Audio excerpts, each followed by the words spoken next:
साथियों, आज तो सर्वप्रथम गुरु पूर्णिमा है, इसलिए आप सभी को हार्दिक शुभकामनाएं और हमारे चैनल और हमारी तरफ से मंगल कामनाएं।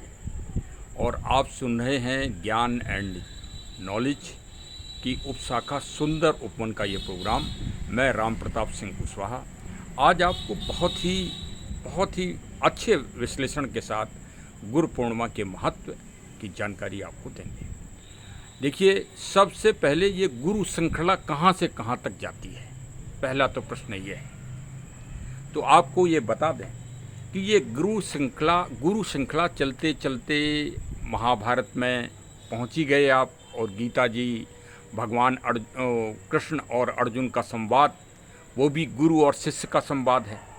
लेकिन इससे भी आगे आप चलें, देखिए सनातन व्यवस्था को अभी जो कुछ लोग समझने का प्रयास कर रहे हैं, कुछ समीक्षात्मक लोग, कुछ अंग्रेज साहब आए बीच में, वो ज्ञान को चोरी कर ले गए भारत से।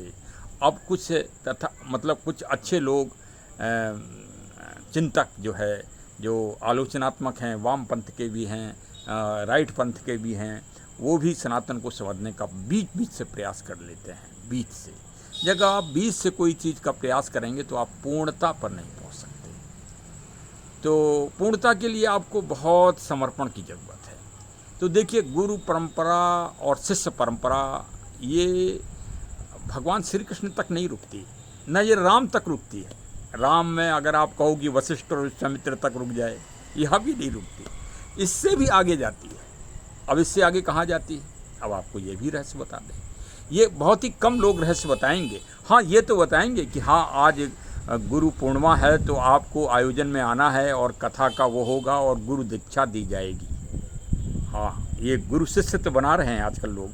हमें देखिए, उससे कोई, हम किसी का कटाक्ष नहीं कर रहे हैं, ना हम किसी का वो कर रहे हैं। वो अपना काम जो कर रहा है वो भी श्रेष्ठ ही कर रहे हैं, जो भी लोग कर रहे हैं, हमें उससे कोई एतराज़ नहीं। लेकिन हमें थोड़ा ये है कि पूर्ण जानकारी सबको होना चाहिए, और इसके लिए थोड़ा मेहनत करना पड़ती है, संकलन करना पड़ता है। देखिए, हम भी कोई ज्ञानी थोड़ी, हम तो रिटायर्ड पुलिस वाले हैं। हाँ, ये है कि थोड़ी सी अभिरुचि है, इतना तो कहेंगे। अब ये क्यों है, ये तो ईश्वर जाने, हम नहीं बता सकते, लेकिन है। तो चलिए उसी से एक रहस्य आपको बता रहे हैं। देखिए कि ये परंपरा, ये क्रमगत चलते चलते पहुंच गई औडरदानी। भगवान भोलेनाथ, कांवड़ यात्रा चल रही है, बम बम भोले हो रहा है चारों तरफ। और ये आज का दिन कांवड़, उसके लिए भगवान शिव की पूजा के लिए बड़ा महानतम दिन होता है। क्यों?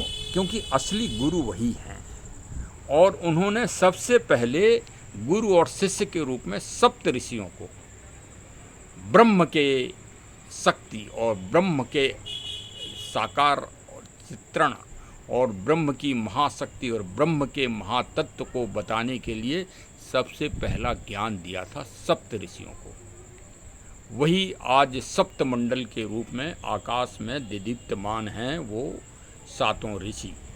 और उन्हीं सातों ऋषियों ने वेद की ऋचाओं का निर्माण किया है। तो सबसे बड़े गुरु कौन हुए? औडरदानी भगवान शिव, हर हर महादेव। अभी तक अगर ना बोला हो तो अब तो भगवान शिव को गुरु मान लो। आज मान ही लो भाई, भगवान शिव को गुरु मानना पड़ेगा।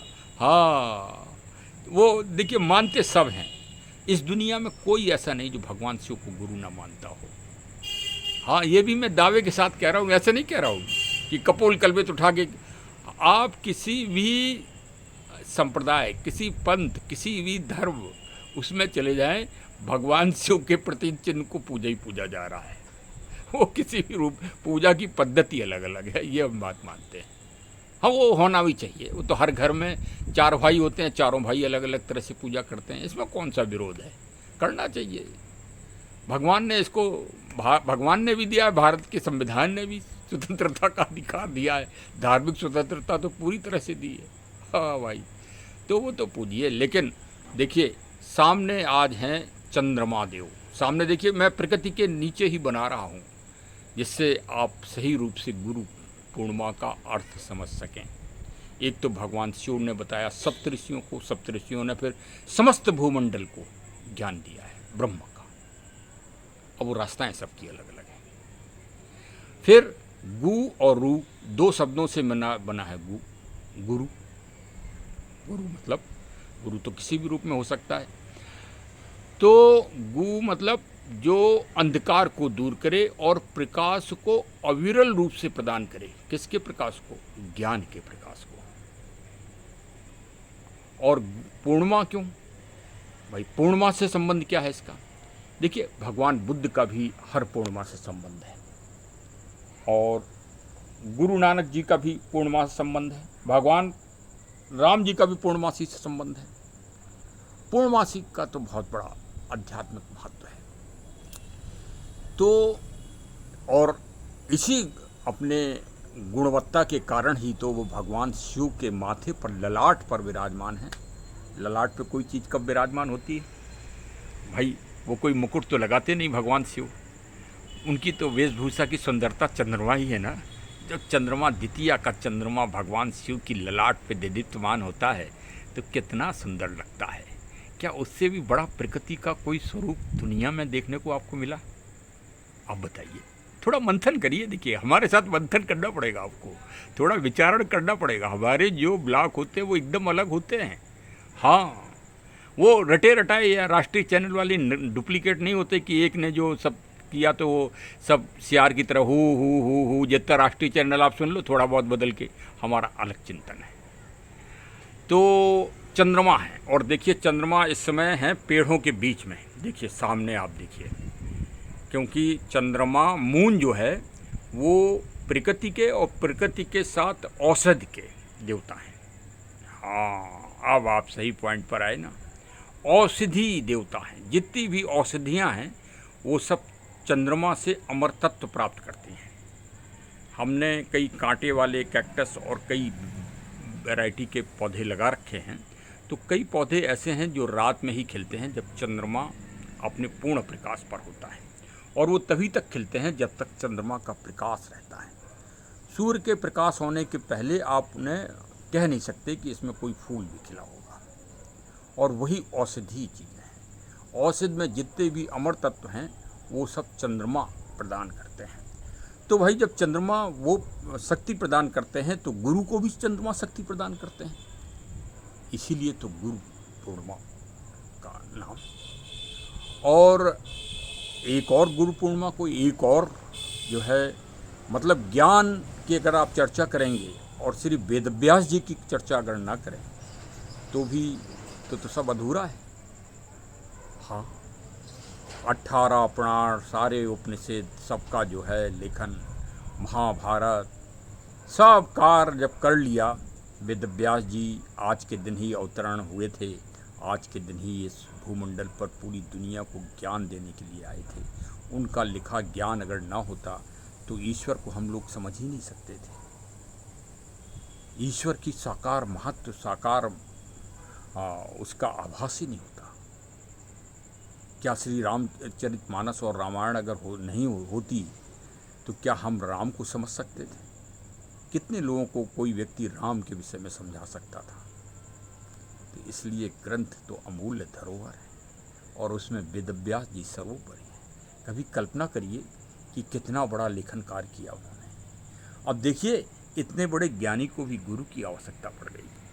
ये है गुरु परंपरा का महत्व। देखिए, हम ने प्रकृति से जुड़े रहिए। आप हमारे चैनल में प्रकृति से जुड़े रहिए। इसीलिए पूरा ब्लॉग में चंद्रमा की रोशनी में ही बना रहा हूँ, जिससे वास्तव में प्रकृति संरक्षण व संवर्धन का पूरा ज्ञान आपको प्राप्त हो हमारे चैनल के द्वारा। और अगर वृक्ष ना लगाया हो तो एक वृक्ष माँ के नाम, ये एक नारा दिया है। तो भाई, एक वृक्ष अपने लिए लगाइए, उसी में सब लोग शामिल हो जाएंगे। माँ, पिता, पूर्वज, अगली पीढ़ी का बीमा सब आप करा दोगे। बस एक फलदार वृक्ष लगा दो इस पृथ्वी पर, कहीं भी लगा दो। और अगर कहीं ना लगा पाओ तो एक पौधा तुलसी जी का लगा दो अपने गमले में। धर्म और अधर्म और विधर्म और धर्म संप्रदाय के चक्कर में मत पड़ना। हाँ, एक पौधा तुलसी जी का लगा लो। तुलसी सर्वव्यापी है, उनका कोई धर्म नहीं। हाँ, ये सब वो है, वो तो आयुर्वेद की एक तरह से माँ है, ये समझिए आप। तो चलिए, हमारा कहने का मतलब ये है कि एक पौधा लगाइए, कोई भी लगा लीजिए। हाँ। तो अब मूल विषय पे आते हैं कि जब वेदव्यास जी ने पूरा अपना लेखन कार्य कर लिया, सब ऋचाएँ हो गई, सब कार्य हो गया, तो एक दिन खाली बैठे हुए थे, तो वहाँ से नारद जी निकले। तो नारद जी ने कहा, अरे भाई वेदव्यास महोदय साहब, मतलब साष्टांग प्रणाम किया भाई, कि क्या सारे कार्य हो गए? हाँ, उन्होंने कहा अब तो भाई सारे कार्य हो गए, कुछ लिखने को अब शेष नहीं है। तब नारद जी ने ज्ञान दिया। नारद जी तो ऐसे ज्ञानी हैं कि भगवान राम को भी ज्ञान देते रहे हो तो अब समझे आप, गुरु परंपरा का महत्व समझा रहे हैं आपको कि ब्रह्म प्रभु राम को ज्ञान अगर दे रहा है कोई, तो नारद ऋषि दे रहे हैं। तो वेदव्यास जी एकदम चकरा गए, बोले अरे इतना लिख डाला फिर भी ये जो है संतुष्ट नहीं, अब ये क्या और लिखने को बता रहे हैं? तब नारद जी ने ज्ञान दिया कि अभी असली ब्रह्म, तब भगवान कृष्ण का समय था, भगवान कृष्ण का द्वापर युग था। तो द्वापर युग में भगवान कृष्ण का की महिमा और उनका वर्णन लिखने के लिए फिर उन्होंने मद् भागवत पुराण को लिखने का सूत्रपात दिया। मतलब आज के दिन ही श्रीमद् भागवत महापुराण लिखना प्रारंभ किया वेदव्यास जी ने। ये भी देखिए एक महत्तम ज्ञान है ये। तो वेदव्यास जी का जन्म आज के दिन ही हुआ, अवतरण, और मद् भागवत महापुराण का भी हुआ। इससे पहले पुराणों की संख्या 17 थी, 7 1 8, लेकिन जब तक 9 का तत्व ना हो जाए, 9, तब तक कोई भी चीज़ ब्रह्म तत्व का रूप नहीं प्राप्त कर सकती। तो महापुराणों को ब्रह्म तत्व का रूप प्राप्त करना था, इसलिए नारद जी ने एक और महापुराण दिखाया वेदव्यास जी से, और पुराणों की संख्या कुल मिला के 18 हो गई, 8 1 9। इसलिए पुराणों में भी भगवान ब्रह्म विराजमान हैं, प्रत्यक्ष और अप्रत्यक्ष रूप से। शास्त्रों में ही ईश्वर का भी वास होता है। कोई भी शास्त्र हो, देखिए उसमें ईश्वर का वास होता है। तो पुराणों में 9 तत्व जब हो गए तो वो ब्रह्म तत्व हो गए। अब ब्रह्म तत्व और कहाँ हैं, आपको ये भी बता दें भाई। ये तो हो गए भगवान कृष्ण की। भगवान राम में ब्रह्म तत्व आप कहाँ पाओगे ग्रंथ में, तो आपको ये भी बता दें। भगवान राम, देखिए रामायण में वो बात आपको नहीं मिलेगी। रामायण में कोई भी कांड में ब्रह्म तत्व नहीं है, इस कारण आप रामायण नहीं पढ़ते हो। बहुत गहराई की बात बता रहा हूँ आपको। बड़े बड़े कथाकार, बड़े बड़े आचार्य नहीं बता पाएंगे इस बात को। हाँ, ये हमारा अहंकार नहीं है, नहीं तो ये समझो कि ये बहुत अहंकारी है बोल रहा है ना। ये है विवेचना, इन्वेस्टिगेशन। पुलिस में रहने के कारण ये गुण और अवगुण आ गया कि किसी भी चीज़ को सही रूप से उसका निचोड़ करो। जब तक सही चीज़ पे ना पहुंच जाओ, तब तक इन्वेस्टिगेशन जारी रखो। अब भाई यही करते रहे पुलिस में। अब कोई भी विषय मिल जाए तो उसमें आखिरी सत्य तक पहुंचना काम है ना भाई। सत्य को तो ढूंढता घूम रहा है आदमी। ईश्वर क्या है जो ये सुबह और शाम तक सब लोग जो है मंदिर और विभिन्न पूजा के स्थानों में जाते हैं और मार जो है चिल्लकों करते हैं और घंटा बजाते हैं और शंख बजाते हैं, किस लिए? ईश्वर तत्व को जानने के लिए, सत्य को जानने के लिए। तो श्री रामचरितमानस क्यों इतनी लोकप्रिय है? क्योंकि उसमें एक कांड ऐसा है कि जिसमें ब्रह्म तत्व है भाई। 7 कांड हैं। अब 7 कांडों में थोड़ा सा आप दिमाग लगाओ, कौन सा ऐसा कांड हो सकता है? सबसे ज़्यादा जो कांड आप पढ़ते हो सुंदर कांड है, वो ब्रह्म तत्व है। उसमें 9 बार सुंदर शब्द आया है और 9 प्रिय है प्रभु श्री राम जी के, और राम का मतलब ब्रह्म से है। तो इस कारण, और जब सुंदरकांड 8 बार तो सुंदर शब्द आया है सुंदरकांड में, और 9वां नाम जो है, जब तुलसीदास जी ने उस कांड का नाम सुंदर रख दिया, सुंदरकांड, तो वो 9वां अंग हो गया। इसी तरह से पुराणों की संख्या 17 थी, तो 18वां जब मद भागवत पुराण, महापुराण जब उसमें जुड़ गए तो उनकी संख्या 18 हो गई और पुराणों में ईश्वर का अंश आ गया।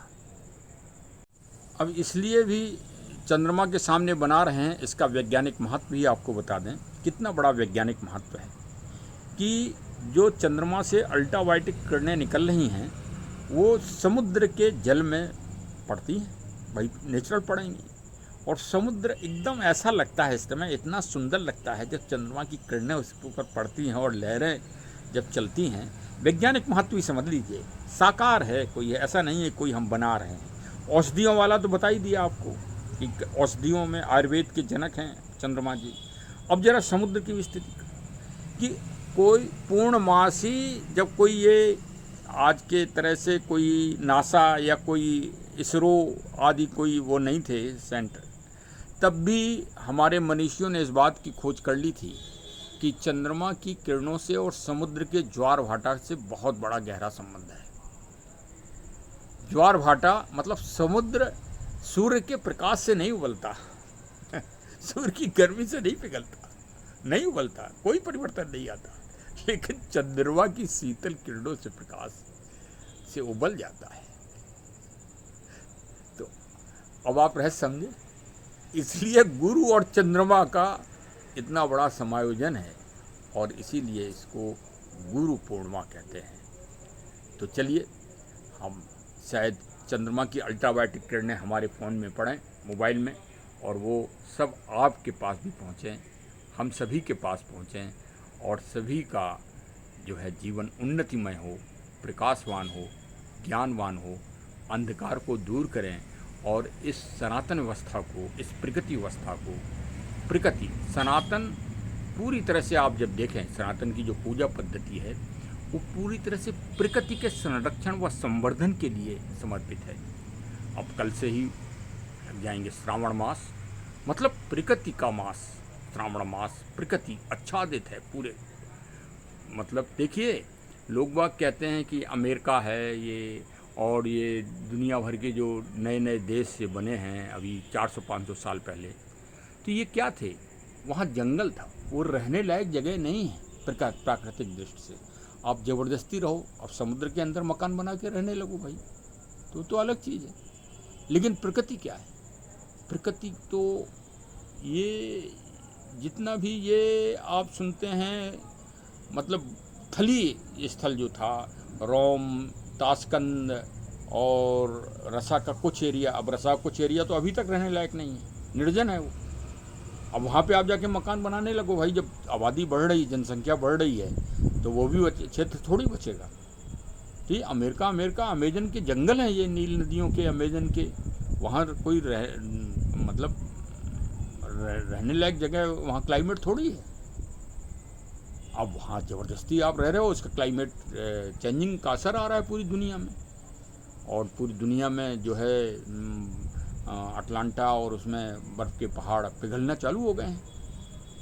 क्यों भाई, आप जब एसी का उपयोग कर रहे हो, जब विभिन्न गैसें बन रही हैं, तो उसका प्रभाव आ गया, तो समुद्र का जल स्तर बढ़ रहा है। दुनिया के सामने सबसे बड़ी विकराल समस्या आ रही है। तो प्रकृति से जुड़िए, देखिए सामने वृक्ष हैं और चंद्रमा देदीप्यमान है और सुंदर सुंदर मकान बने हैं। तो जहाँ प्रकृति होगी, जहाँ प्रकृति का वास होगा, वहाँ सुंदरता होगी, और सुंदरता ही मानवता व लोकहित की सबसे बड़ी पहचान है। तो चलिए भाई, अब कल आपको हम, अब चंद्रमा के प्रकाश में तो आपने ये सुना, आपने वेदव्यास जी को सुना, ठीक है, क्योंकि वो भी चंद्रमा के प्रकाश में ही पैदा हुए थे, इसलिए चंद्रमा से और वेदव्यास जी का बड़ा गहरा संबंध है। हाँ, अब हम कल आपको बताएंगे सूर्य के प्रकाश में, क्योंकि कल भी पूर्णमासी का वो रहेगा, कि दत्तात्रेय, भगवान दत्तात्रेय जी ने प्रकृति के 24 लोगों से कैसे शिक्षा ली और उन्होंने समय समय पर अपने गुरु कैसे बदले ज्ञान प्राप्ति के लिए। जैसे आज अब इंटरनेट का ज़माना है, तो आपको इंटरनेट के कार्य सीखने के लिए गुरु अपना बदलना पड़ेगा। और पुलिस में रह के ये हमने अच्छा खासा अनुभव किया है। तो आपको भी आज गुरु तलाशने होंगे, विभिन्न क्षेत्र के अलग अलग गुरु आपको तलाशने होंगे। एक गुरु से मत बनिए। देखिए, अगर और फिर आपको समर्पित करना पड़ेगा। अगर गुरु ही इतने श्रेष्ठ हैं तो एक ही गुरु के शिष्य थे अर्जुन, और उसी गुरु द्रोणाचार्य के शिष्य थे दुर्योधन। आप बात समझ रहे हैं आप गहराई से हमारी? तो गुरु से नहीं, आपके समर्पण से ज्ञान आपको प्राप्त होगा, संघर्ष आपको प्राप्त होगा। और इसके अलावा एक ही गुरु के भगवान कृष्ण शिष्य थे और एक ही गुरु के सुदामा जी शिष्य थे। दोनों में अंतर आपको मालूम है। तो गुरु को ठीक से पहचान के बनाइए। पूज्य श्री कबीरदास जी ने भी गुरु की महिमा और गुरु के पहचान के लिए बहुत जोर दिया है कि गुरु बनाते समय बहुत छान छान के ही गुरु बनाइए।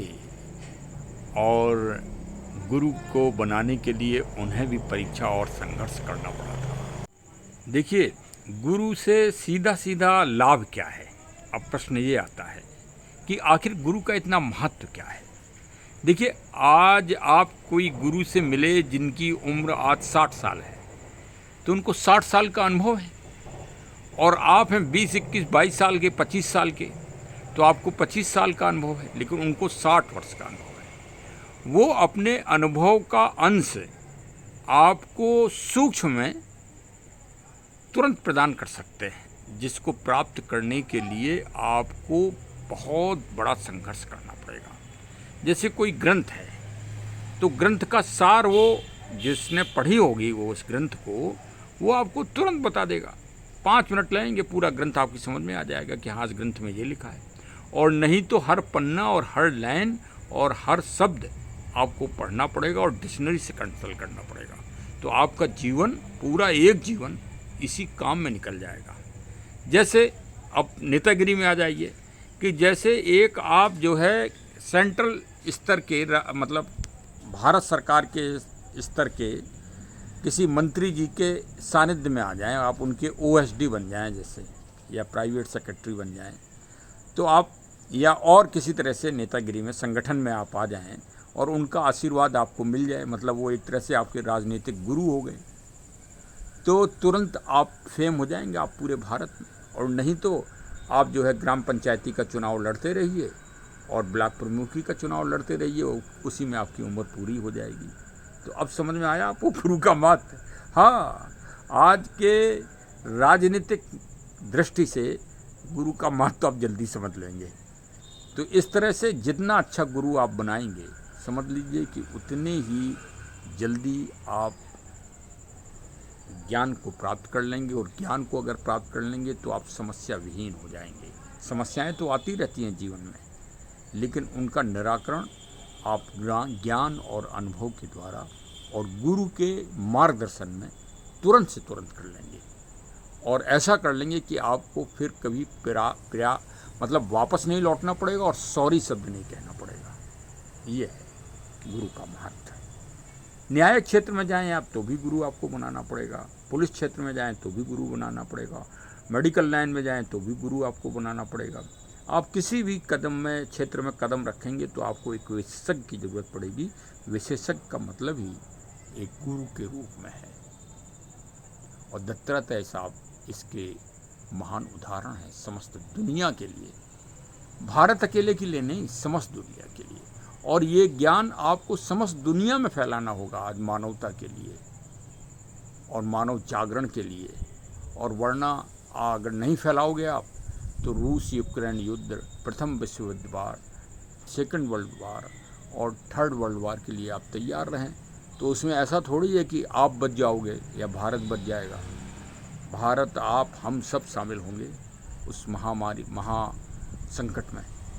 तो अगर उसको बचाना है तो आप इस व्यवस्था को, गुरु व्यवस्था को पूरे विश्व में फैलाइए।